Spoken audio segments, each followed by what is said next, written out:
Did you know that before the 1970s, the global scientific community considered chimpanzees to be rather gentle, peace-loving, vegetarian little creatures? But it was only after Jane Goodall had studied them for almost a decade that they realized that chimpanzees can be really rather nasty. It was during her reporting of what she called the 4-year war that the scientific community was alerted to the fact that chimpanzees can really be rather dastardly little creatures. The 4-year war, as Jane called it, was an extended clash between two factions of chimpanzees within a larger group, where one faction began to systematically murder members of the rival group. In fact, there were instances of female chimpanzees murdering the children of other chimpanzees and then eating those children. All very shocking by 1970s standards. Perhaps part of the shock value and power of Jane Goodall's reporting was the fact that it was also vividly captured on film by the very gifted and now multi-award-winning filmmaker Hugo Lovick. Now, of course, Jane went on to become a UN messenger of peace, and she won countless international awards like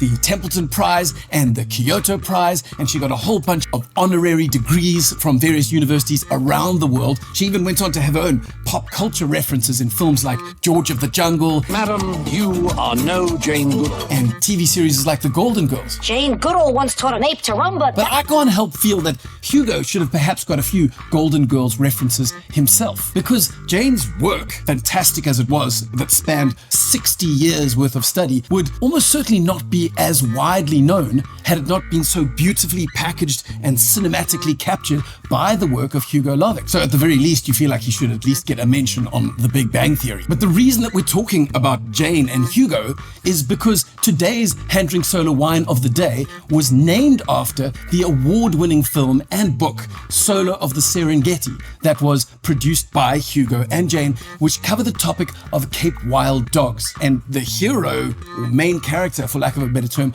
of that particular film was a wild dog named Solo. And the wine that we're discussing today is the Painted Wolf Solo Roussanne, which is made by multi-award-winning winemaker Jeremy Borg. Incidentally, if you want to stay up to speed with these sorts of tangential links between pop culture and general wine geekery, or perhaps wine chemistry and wine history, then be sure to subscribe to the Hand Drink Solo YouTube channel, where we have almost 400 videos exactly like this one. And give us a like, because it will help more people to find our content.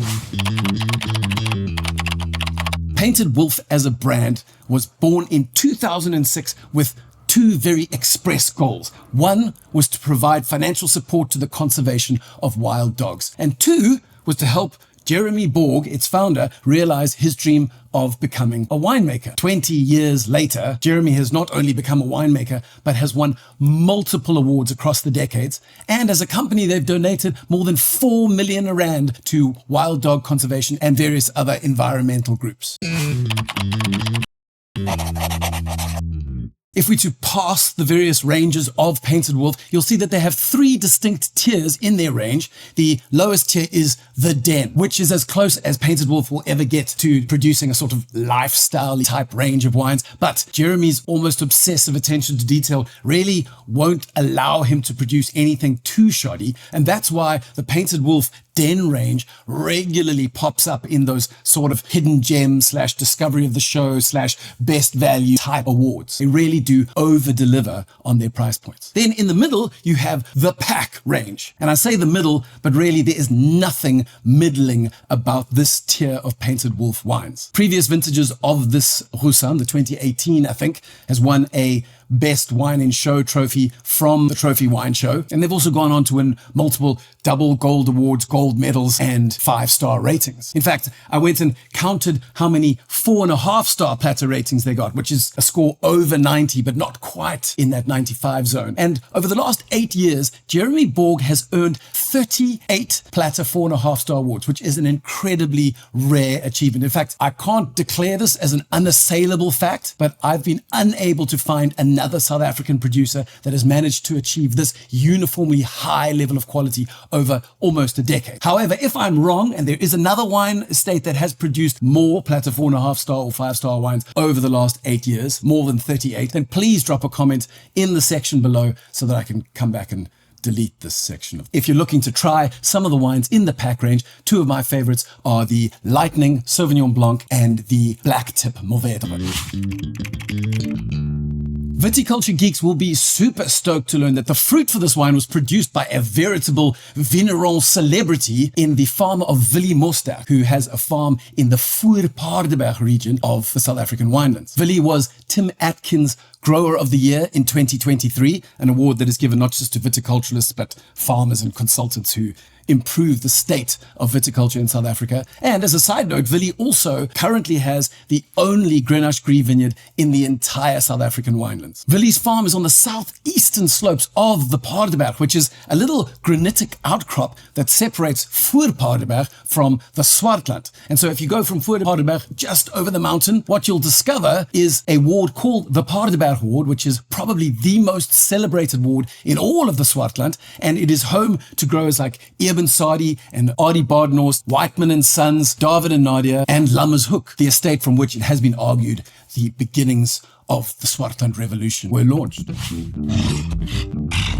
Only 3,108 bottles of this wine were made, which is roughly 5 barrels of the 500-litre ilk, which is what this wine was matured in for roughly 8 months. But when we get into the glass and give this guy a sniff, well, the nose is a little quiet, but what is there is remarkably interesting. It's this beautiful mix of nectarines and perhaps some apricot, but then also a kind of frangipani floral note, and then an almondy, nutty element that's almost like the inside of an apricot pip. If you've never tasted that, it's really like a little baby almond inside an apricot. And then there's a little bit of lemon blossom as well, just for good measure. Now, when we give this guy a sip, the first thing I note is the texture, because this wine has a beautifully oily, slick, kind of almost chewy, old vine wine type texture to it. So while we get fruit notes of fresh oranges and nectarines, it's not just the juice of that fruit, but the feeling that you're almost on that fruit in the wine, which I mean is a good thing, even if it sounds weird. Jeremy tells me that actually this wine was made from fruit that was harvested a couple of days later than perhaps he would have liked, mostly because just the logistical challenge of getting the harvest team to that block at the time at which they were needed proved to be a little more difficult than usual. But to be honest, I'm quite stoked at the outcome. I would go so far as to say that perhaps the wine even turned out a tiny little bit better than if Jeremy had got to harvest the fruit on the day that he wanted. But then again, I am someone who, when it comes to my wines, am a believer that sometimes more is more. And you might ask, but why would Jeremy have wanted to harvest this wine earlier? It's delicious. And the answer would be that if he had harvested it slightly earlier, you probably would have had a slightly lower end alcohol, but you also would have had far more pronounced natural acidity. And Jeremy is a winemaker who on many occasions doesn't lean away from producing a slightly more elegant result. That said, I'm really happy with the way this is now. And then finally on the tail, I talked about those almondy type notes, and they pop up really beautifully on the end, a little bit of almond skin, and again, that kind of apricot kernel. And if you have no idea what I'm talking about, the next time you have apricots at home, eat the apricot, crack this pip open in the middle, and you'll find a little baby almond for free. So all in all, this is a really tidy, beautifully executed expression of a cultivar that in South Africa is really still in its fledgling phase, even though it has been famous for centuries in the Rhone Valley in France. Now, that's all we have time for today, but I have left links to 2 videos. One of them talks about Painted Wolf's Lightning Sauvignon Blanc, which is an incredible wine that we've featured before in the Hand Drink Solo Wine Club. And the other one talks about a Roussanne Viognier blend by winemaker Rudy Schultz that recently won itself a Platter 5-star award, made with fruit from Elgin, South Africa's coldest wine region.